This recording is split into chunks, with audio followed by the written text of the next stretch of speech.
De quoi je me mêle sur rmc.fr et 01net TV. François Sorel. De quoi je mêle, l'actualité des nouvelles techno. Merci d'être avec nous. Et en ce 27 novembre 2015, il est à mes côtés, regardez-le. Il est superbe. Salut mon François, ça va? Salut tout le monde. Salut. J'adore le t-shirt. Bah ouais, c'est mon t-shirt de la Pépé jambe. Bah je suis en pleine forme et vous François? Pépé ça Garcia, bah oui, très bien et ravi Super cool de te retrouver Pépé. Bah moi aussi, retrouver tout le monde. Comme régulièrement dans De quoi je me mêle. Pépé Garcia qui aujourd'hui les amis va nous faire rêver avec le futur de l'image. Rêver ou pas François? Ah peut-être. Rêver ou pas François? C'est là aïe, le aïe. truc. Vous rêvez ou cauchemarder? Ou cauchemarder ou se demander pourquoi, mais what pourquoi? Non parce que mine de rien c'est un rendez-vous important parce que on en sait beaucoup plus sur l'avenir du Blu-ray Ultra HD. On va en parler maintenant parce qu'on a des précisions concernant les produits, les films qui vont sortir, quand ça va sortir. Peut-être qu'on aura aussi des informations concernant les prix. Ah mais j'ai tout. Il a tout. J'ai construit le dossier, j'ai tout. Aïe aïe aïe. Alors on y va Pépé, vas-y. Bon déjà François, il faut quand même dire aux gens qui nous regardent, et ils le savent, depuis le début on est quand même tous les deux un peu des défenseurs du support physique parce qu'on trouve que le Blu-ray est un très bon support physique. Exactement. On ne pourra pas dire le contraire. Techniquement il est utilisé partout parce qu'on sait qu'il est fiable au niveau de la qualité, du son. C'est un très bon format, enfin un très bon support. Ça c'est une chose qui est dite. Et ça fait aussi depuis très longtemps François que nous parlons dans cette émission de l'arrivée probable de l'évolution du Blu-ray Full HD, donc le Blu-ray Ultra HD. Qui a énormément de retard, rappelons-le quand même, parce que ça fait des années qu'on l'attend. Et ben voilà, ça fait des années qu'on parle de ça. Il faut quand même savoir que j'ai regardé dans ce qu'on fait ici dans cette émission, on a commencé à parler des téléviseurs Ultra HD ici il y a déjà 3 ans et demi, et nous la presse on avait vu en 2011 au CES de Las Vegas les premiers téléviseurs Ultra HD de chez Sharp, entre autres qui sont fabricants de dalles, qui avaient déjà la dalle entre 1840. Donc vous vous rendez compte que là on parle d'un truc en 2011 que nous la presse on avait vu, et là maintenant nous sommes comme vous l'avez dit le 27 novembre 2015 et je vous annonce le premier lecteur de Blu-ray Ultra HD. Alors à quel moment est-ce qu'on se tape la tête contre les murs? Non mais on a l'impression d'avoir été cryogénisé quoi. C'est ça. On est Stallone. On vient d'être décongelé. On est cryogénisé. Voilà. Ah, mais à ce niveau-là c'est Austin Powers. C'est cryogénisation d'Austin Powers. Alors donc Panasonic a annoncé, tenez-vous bien François, fièrement la sortie. Vous ne pas rire. Fièrement, la sortie de son premier lecteur Blu-ray Ultra HD. Ils sont les premiers à le proposer à la vente. Il a été mis en vente donc la semaine du 10 novembre sur le sol japonais uniquement, à la modique somme de 3 000 €. À ce moment-là, c'est le moment-là qu'il faut rire. Hein. Attendez, parce que j'ai pas bien entendu, là, j'ai peut-être un petit problème de... Alors, François, à la modique somme de 3 000 bouboule... 3 000 €. 3 000, attendez, tous les premiers produits de ce type, chers. le premier lecteur de DVD coûtait à l'époque 6 500 francs. Vous vous rendez compte ce que c'était à l'époque? C'était 1 000 €. Voilà, le premier lecteur de Blu-ray coûtait juste une blinde. Là, ils ont fait encore plus fort, donc 3 000... Le premier lecteur de Blu-ray, moi je me souviens, c'était sur PlayStation 3, en tout cas l'un des premiers. Oui. Et la PlayStation 3, c'était 600 €. Oui, mais parce que oui, c'est vrai, vous n'avez pas tort. Quand vous n'avez pas tort, vous n'avez pas tort. C'est vrai. Mais je ne peux pas dire... En revanche, quand j'ai tort, j'ai tort. Mais comme tout le dirait monde. Michel. Comme tout le monde. Donc Panasonic a annoncé fièrement le lancement du DMR UBZ1, qui est un très très bel acronyme. Alors il faut savoir qu'ils sont attendus pour lancer le produit. Pourquoi? Alors tout le monde me dit pourquoi ont-ils attendu? Parce que la norme a continué à évoluer. C'est-à-dire que entre le lancement des téléviseurs et l'année 2014 et l'année 2015, la norme a continué à évoluer. Ce qui est absolument... Pour moi, je trouve ça délirant, parce que tous ces gens qu'on a engagés, même nous, encouragés à acheter des téléviseurs Ultra HD en disant oui, alors l'image... Ça va arriver, vous inquiétez pas. Ça va pas. arriver, et tout. Même nous, on s'est rendu compte au fur et à mesure qu'on était un peu bernés, si je puis dire, parce qu'au fur et à mesure, les normes évoluaient, les téléviseurs doivent maintenant être HDR, on leur va expliquer ce que c'est, le High Dynamic Range, c'est-à-dire un gros contraste possible entre les images claires et sombres. Pépé, pourquoi le consortium Blu-ray a mis autant de temps pour pondre en fait un standard qui va être là, déployé? Eh bien, vous allez leur poser la question, parce que... Non, mais à ton avis, qu'est-ce qui s'est passé? Mais je pense sincèrement qu'ils ont été eux-mêmes dépassés par le fait que la norme évoluait. Et Hollywood est un peu responsable également. Je vais vous expliquer pourquoi. Vous savez très bien que Hollywood gère pas mal. Enfin, Hollywood fait un peu la pluie et le beau temps. Et quand les premiers films sont arrivés au cinéma avec déjà du 48 images par seconde et autres, on dit mais si on commence à sortir un nouveau format et qui est déjà à l'époque compatible avec cette évolution prônée par James Cameron, par Peter Jackson, de faire des films avec un haut débit d'image, on va être in the bousasse. Donc, entre-temps, ce qui s'est passé, en même temps, le tournage qui s'est fait en 4K à Hollywood, en même temps, a inclus le HDR. Donc, au fur et à mesure, il y avait il rajoutait des spécificités au niveau des le tournages. Blu-ray est plus compatible. Et le Blu-ray, on s'est dit, mais attends, si on doit sortir c'est peut-être le dernier format physique. Si on le lance, il faut au moins qu'il soit compatible avec tout ce qui se passe. Et surtout qu'il puisse accepter une ou deux évolutions. Voilà, une ou deux évolutions ouvertes. Alors, ce qui se passe, c'est qu'en effet, le lecteur de Blu-ray est sorti. Tenez-vous bien, il est en effet compatible 60 images par seconde. Donc, même si Peter Jackson ou James Cameron balancent un film en 60 images pleines par seconde, ça marchera. En Ultra HD, ça marchera. Mais ce qui marchera moins bien, c'est tous les téléviseurs d'ancienne génération qui ne sont pas compatibles. Parce qu'il y a des téléviseurs récents qui peuvent accepter un tel débit image. J'ai acheté un téléviseur Ultra HD. Il n'est pas garanti. Il y a un an. Je ne saurais pas dire la date. Et qu'il ne pourra certainement pas passer le 60 images par seconde. Je pense que Panasonic a tout prévu.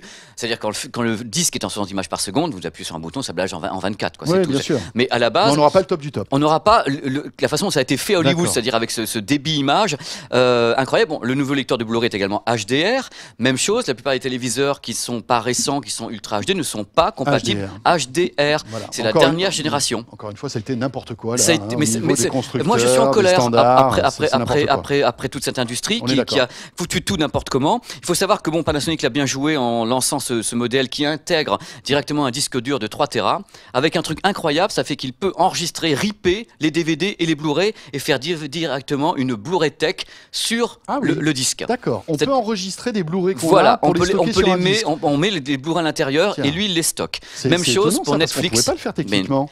Enfin, légalement, c'était compliqué. Voilà. On considère que ça reste dans la machine. C'est la machine qui diffuse le disque et en même temps le disque dur à l'intérieur.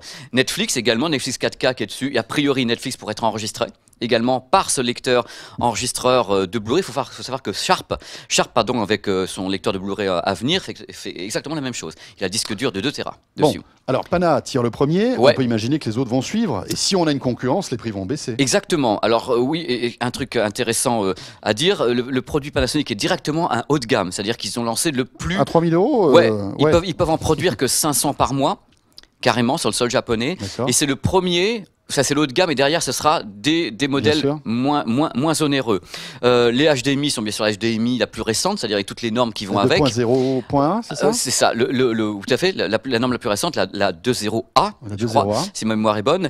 Une colorimétrie très très performante, parce qu'on sait que le Blu-ray était sur 8 bits, là, la colorimétrie passe sur 10 bits, avec ce qu'on appelle le Color Gamut BT2020 en secteur pro. C'est vraiment... un produit, François, c'est vraiment un produit, j'allais dire, à la limite du secteur pro. C'est-à-dire que là, si on a un bon téléviseur, par exemple un LG OLED 4K, mais ça doit... C'est le décollage de rétine. On a les yeux qui sortent des orbites, je pense. Exactement, parce que c'est une source carrément professionnelle, au sens propre du terme. On n'est plus, à mon avis, dans le grand public. Mais attention, Pépé, il faut que les galettes qu'on va mettre à l'intérieur... Non mais suivre, on est d'accord. Mais attendez, parce que je me souviens, on a tellement parlé de ça à l'époque du Blu-ray, qu'il y avait des masters de Blu-ray qui étaient pourraves et qu'on vendait. Alors on va faire le point dans cette émission. Nous sommes les seuls en France à faire le point sur les disques. Vous allez voir ce qu'on va vous dire. D'abord, ils arrivent.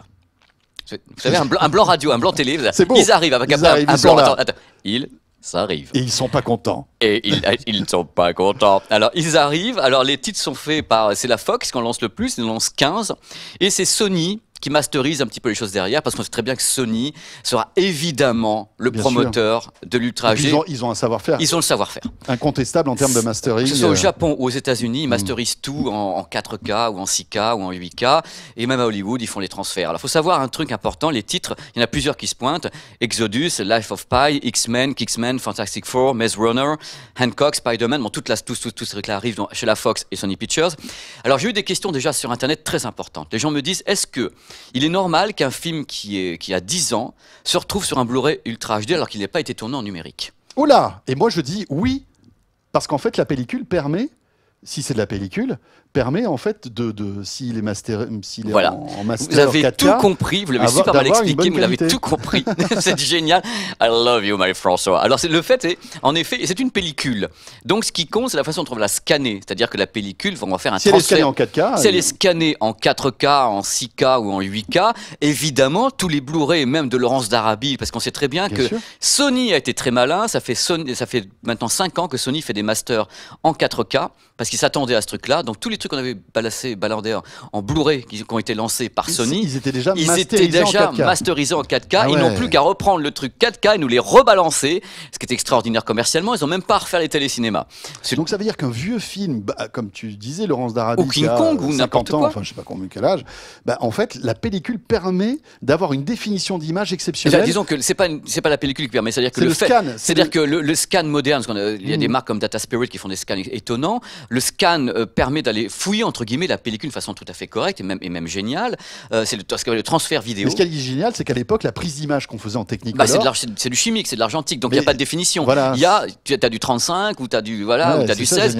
Et là-dedans, c'est tellement riche, parce qu'en plus, il y avait des optiques formidables, on était en super scope, machin truc. Et on peut maintenant, on a les moyens, c'est-à-dire que ça fait un petit moment, mais là c'est de plus en plus performant. Les télécinémas sont capables d'aller fouiller une péloche, quoi. Mais Pépé, le top malgré tout, c'est qu'un film 4K qui a été tourné en 4K et que là on transpose en fait en Blu-ray 4K, ça doit être hallucinant. C'est hallucinant parce que c'est fait pour, c'est-à-dire que l'étalonnage de couleurs étant... Et là on est en numérique du début jusqu'à la fin. On est numérique à numérique. Mais je pense qu'on peut arriver exactement... Il y a des films qui vont sortir comme ça, qui ont été masterisés, enfin, qui ont été tournés en 4K. Oui, le Spider-Man chez Sony, si c'est celui que je pense, il est tourné en 4K, il est balancé en 4K. Donc je pense que Life of Pi a dû être tourné en 4K, peut-être, parce qu'il y a beaucoup de trucs à ajuster, ils ont peut-être préféré le faire en 4K. X-Men, c'est de la péloche, je le sais. Fantastic Four, je crois que c'est de la péloche. Maze Runner, donc c'est de Labyrinthe en France, je crois que c'est de la péloche. Mais c'est un scan. C'est-à-dire que les scans sont... Moi, je préfère à la limite une belle péloche super bien scannée avec un étalonnage qui a pris quelquefois 3 mois, 4 mois à étalonner derrière. Qu'un 4K... Qu'un film qui est tourné en 4K avec une image un peu crachou parce qu'on se foutait un peu. Je préfère que les mecs bossent. Et c'est pour ça que je suis content que Sony soit dans l'affaire parce qu'ils bossent très bien. Quand j'achète le Blu-ray Ultra HD, est-ce que malgré tout, avec leur immense bonté, ils me donnent une version Blu-ray traditionnelle? J'espère que ça sera ça. En plus, il faut savoir un truc. Je pense que c'est vrai ce que vous dites. Il faut savoir un truc, c'est que le lecteur Blu-ray Panasonic est évidemment capable de CD, DVD. Il est compatible audio ARS 24 bits. Il fait tout ça. Il a une entrée SD card. Il fait tout ça. DNLA, c'est-à-dire mise en réseau, le protocole, le Wi-Fi. Il fait tout, ce lecteur. Et je pense que la plupart feront ça. En effet, tous ces disques qui vont se pointer. D'abord, j'ai pas donné le prix. Est-ce que vous savez à quel prix pourraient être lancés les premiers films en Blu-ray Ultra $50. Mais vous le saviez? Non. Vous avez envie de m'emboîter, là, vous le saviez. Vous me faites passer pour quoi maintenant? Voilà, j'ai la honte. En effet, it is a priori. Attention, parce que je me méfie vachement des annonces faites par les éditeurs ou les trucs de fond de tiroir. A priori, ça serait $50. Avec à l'intérieur certainement peut-être la version DVD. J'espère que ce ne sera pas que le Blu-ray qui sera dedans. Ça sera libellé comme on a pu le voir à l'écran Ultra HD / 4K pour que les gens comprennent bien alors que c'est pas du 4K mais du Ultra HD. Les autres éditeurs vont y venir parce que là on parle de la Fox et de Sony. Mais Warner est dessus. Warner et Disney ont masterisé en 4K et en 6K. Donc après il y aura le rythme de produits. C'est-à-dire qu'on va vous refourguer vos trucs et c'est là où moi je suis aussi un petit peu en colère. C'est-à-dire qu'on non seulement on a attendu, en plus on va essayer de vous refourguer des trucs qui ont déjà été faits parce que pour eux ça leur coûte rien. Ils ont déjà fait le mastering en 4K. C'est quand même du délire. C'est qu'ils ont attendu le temps et puis allez je te les refourgue quand même. Allez en coco. Donc pour Noël prochain les amis, on aura le Star Wars qui sort là dans un mois en Blu-ray Ultra HD. Il a été tourné en péloche et numérique. Il pourra être en 4K avec une très belle qualité et certains Star Wars pourront être refaits par Disney en 4K.